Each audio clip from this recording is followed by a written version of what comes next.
குருவடிகளே சரணம். Hello friends and viewers, எல்லாருக்கும் வணக்கம். குதம்பை சித்தர் அவர்களுடைய பாடல்களும் அதற்கான விளக்கமும் பார்த்துட்டு இருக்கோம். முதல் பகுதியில் முதல் 16 பாடல்களும் அதற்கான விளக்கமும் பார்த்துருக்கோம். இப்போ இரண்டாவது பகுதியில் அடுத்த 16 பாடல்களும் அதற்கான விளக்கமும் பார்க்க போறோம். பாடல் 17, முக்கோணம் தன்னில் முளைத்த மெய்ஞானிக்கு சட்கோணம் ஏதுக்கடி குதம்பாய் சட்கோணம் ஏதுக்கடி. முக்கோணம் அப்படின்னா மூலாதாரம், சட்கோணம் அப்படின்னா 6 கோணம், அதாவது அநாகதம் அப்படின்னு அர்த்தம். இந்த பாட்டுடைய பொருள் என்ன அப்படின்னா, முக்கோணமாகிய மூலாதாரத்தில் முளைத்த உண்மை ஞானிக்கு அருகோண சக்கரமாகிய அநாகதம் எதற்கு? காதணி அணிந்தவளை சட்கோணம் எதற்கு? அதாவது மூலாதார சக்கரம் முக்கோண வடிவம் கொண்டது, அதிலிருந்தே ஞானி உருவாகின்றான். அநாகத சக்கரம் 6 கோணங்களை உடையது. முக்கோணத்தில் உருவான அந்த ஞானிக்கு 6 கோணம் தேவையில்லை அப்படிங்கிறது தாங்க இந்த பாட்டோட பொருள்.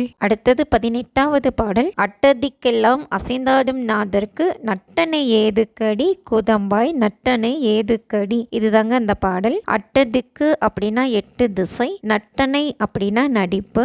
8 திசைகளிலும் அசைந்தாடக்கூடிய இறைவனுக்கு நடிப்பு எதற்கு? காதணி அணிந்தவளே நட்டனை எதற்கு அப்படின்னு கேட்டிருக்காரு. அதாவது இறைவன் எல்லா திசைகளிலும் இருக்கிறான், அனைத்தையும் பார்த்து கொண்டிருக்கின்றான். அவனே நாடகமாடும் கூத்தாடி, அவனுக்கு உன்னடிப்பு எதற்கு அப்படின்னு கேட்கிறாரு. அடுத்தது 19வது பாடல். முத்தி பெற்று உள்ளம் முயங்கு மெய்ஞானிக்கு பத்தியம் ஏதுக்கடி குதம்பாய் பத்தியம் ஏதுக்கடி. பத்தியம் அப்படின்னா பாட்டு. முத்தி அடைந்து உள்ளம் தழுவும் உண்மையான ஞானிக்கு பத்தியமாகிய பாட்டு எதற்கு? காதணி அணிந்தவளே பாட்டு எதற்கு? இதுதாங்க இந்த பாட்டோட பொருள். அடுத்தது 20வது பாடல். அல்லலை நீக்கி அறிவோடு இருப்போர்க்கு பல்லாக்கு ஏதுக்கடி குதம்பாய் பல்லாக்கு ஏதுக்கடி. அல்லல்னா துயரம், துன்பம், எப்படி வேணாலும் வச்சுக்கலாம். துயரங்களை நீக்கி ஞானத்தோடு இருப்பவருக்கு பல்லாக்கு ஏதுக்கடி, காதணி அணிந்தவளே பல்லாக்கு ஏதுக்கடி அப்படின்னு கேட்டிருக்காரு. இதுதாங்க இந்த பாட்டோட பொருள். அடுத்தது 21வது பாடல். அட்டாங்க யோகம் அறிந்த மெய்ஞானிக்கு முட்டாங்கம் ஏதுக்கடி குதம்பாய் முட்டாங்கம் ஏதுக்கடி. முட்டாங்கம் அப்படின்னா போர்வை அப்படின்னு அர்த்தம். அட்டாங்க யோகம் பத்தி ஒரு சின்ன குறிப்பு சொல்லியிருக்காரு. அட்டம் அப்படின்னா 8 அப்படின்னு அர்த்தம். அட்டாங்க யோகம் அப்படின்னா 8 விதமான யோகங்கள். அது என்னென்ன அப்படின்னா இயமம், நியமம், ஆசனம், பிராணாயாமம், பிரத்யாகாரம், தாரணை, தியானம், சமாதி அப்படிங்கிறது தான். இயமம் அப்படின்னா கொல்லாமை, பொய் சொல்லாமை, திருடாமை, பிறர் தரும் தருமத்தை பெற்றுக்கொள்ளாமை, மனதை அடக்குதல், இதெல்லாம் தாங்க இயமம் அப்படிங்கிறது. நியமம் அப்படின்னா உடலையும் உள்ளத்தையும் தூய்மையாக வைத்திருத்தல், கற்க வேண்டியவற்றை கற்று உணர்தல், கிடைத்ததை கொண்டு திருப்தி அடைதல், தவம் செய்தல், உடல் பொருள் ஆவியை இறைவனுக்கு அர்ப்பணித்தல் அப்படின்னு அர்த்தம். ஆசனம் அப்படின்னா இருக்கை அப்படின்னு அர்த்தம். உடல் வருந்தாமல் நீண்ட நேரம் ஒரே இருக்கையில் அமர்ந்து பழகுதல், யோகாசன பயிற்சி மேற்கொள்ளல் அப்படின்னு அர்த்தம். பிராணாயாமம் அப்படின்னா மூச்சு பயிற்சி. பிரத்யாகாரம் அப்படின்னா புலன்களை அவற்றின் வழி செல்லாமல் நம் வழிக்கு திருப்புதல் அப்படின்னு அர்த்தம். தாரணை அப்படின்னா மனதை அலைய விடாமல் ஒரு நிலையில் நிற்கும்படியாக செய்தல். தியானம் அப்படின்னா வேறு சிந்தனை இன்றி இறைவனையே சிந்தித்து கொண்டிருத்தல் அப்படின்னு அர்த்தம். சமாதி அப்படின்னா மனம் அமைதி பெற்று ஆடல், அசைவு இதெல்லாம் எதுவுமே இல்லாமல் நீண்ட நேரம் பிணம் போல் அமர்ந்து தியானத்தில் இருப்பது அப்படின்னு அர்த்தம். சோ இந்த பாடல் மூலமா அட்டாங்க யோகம் என்னும் ராஜ யோகம் அறிந்த உண்மை ஞானிக்கு போர்த்தி கொள்ளும் போர்வை எதற்கு?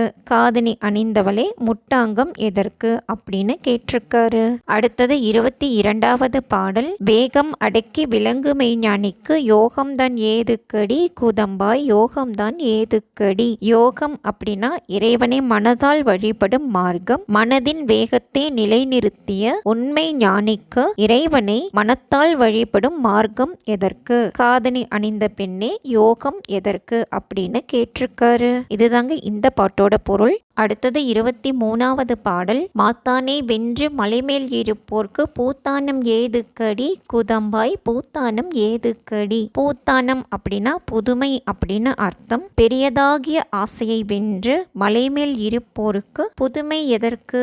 காதணி அணிந்தவளே புதுமை எதற்கு அப்படின்னு கேட்கிறாரு.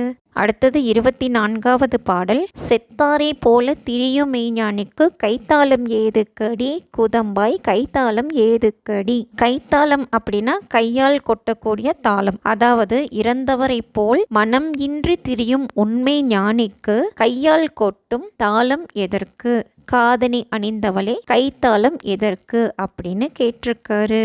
அடுத்தது 25வது பாடல். கண்டாரை நோக்கி கருத்தோடு இருப்போர்க்கு கொண்டாட்டம் ஏதுக்கடி குதம்பாய் கொண்டாட்டம் ஏதுக்கடி. கொண்டாட்டம்னா நம்மளுக்கே தெரியும், மகிழ்ச்சி. உண்டாக்கிய இறைவனை நோக்கி ஒரு மனதுடன் இருப்பவருக்கு கொண்டாடும் மகிழ்ச்சி எதற்கு, காதணி அணிந்தவளே கொண்டாட்டம் எதற்கு அப்படிங்கிறது தாங்க இந்த பாட்டோட பொருள்.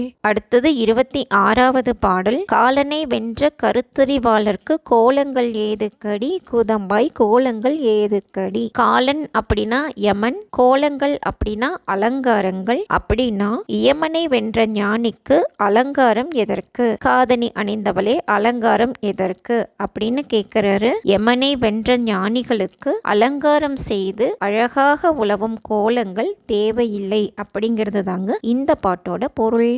அடுத்தது 27வது பாடல். வெண்காயம் உண்டு மிளகுண்டு சுக்குண்டு உன்காயம் ஏதுக்கடி குதம்பாய் உன்காயம் ஏதுக்கடி. உன்காயம் அப்படின்னா உட்கொள்ளும் மருந்து அப்படின்னு அர்த்தம். வெண்காயம் மிளகு சுக்கு ஆகியவை இருக்கும்போது உட்கொள்ள வேறு மருந்து எதற்காக, காதணி அணிந்தவளே உண்ணும் வேறு மருந்து எதற்காக அப்படின்னு கேட்கிறாரு. அடுத்தது 28வது பாடல். மாங்காய் பால் உண்டு மலைமேல் இருப்போர்க்கு தேங்காய் பால் ஏதுக்கடி குதம்பாய் தேங்காய் பால் ஏதுக்கடி. மாங்காய் பால் அப்படின்னா தலை உச்சியிலே மாங்காய் வடிவத்தில் உள்ள சுரப்பியிலிருந்து சுரக்கும் ஞான பால் அப்படின்னு அர்த்தம். சோ இந்த பாட்டோட பொருள் என்ன அப்படின்னா, சித்தர்களின் கடினமான யோக பயிற்சியினால் ஐம்புலன்களையும் அடக்கிய ஒரு ஞானிக்கு மலைமுகடாகிய தலை உச்சியிலே மாங்காய் வடிவத்தில் உள்ள சுரப்பியிலிருந்து ஞானப்பால் சுரக்கிறது. இந்த ஞானப்பால் பசியையும் ஆசையையும் ஒருமித்து அடக்கி விடுகிறது.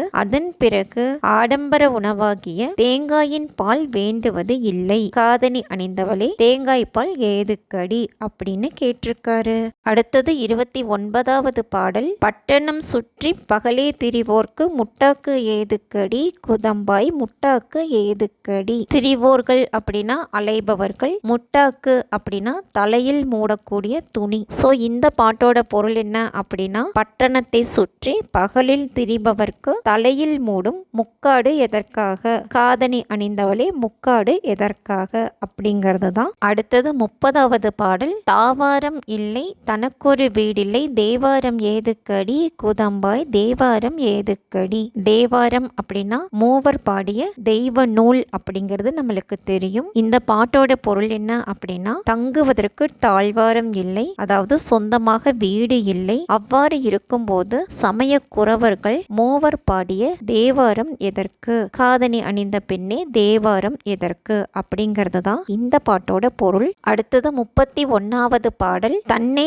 அறிந்து தலைவனை சேர்ந்தோர்க்கு பின்னாசை ஏதுக்கடி குதம்பாய் பின்னாசை ஏதுக்கடி. தலைவன் அப்படிங்கிறது இங்க இறைவனை சொல்லியிருக்காரு. தன்னையே தான் அறிந்து இறைவனுடன் இரண்டர கலந்தவர்க்கு அன்பின் ஆசையாகிய பற்று எதற்கு, காதணி அணிந்தவளே பின் ஆசை எதற்கு அப்படின்னு கேட்டிருக்காரு.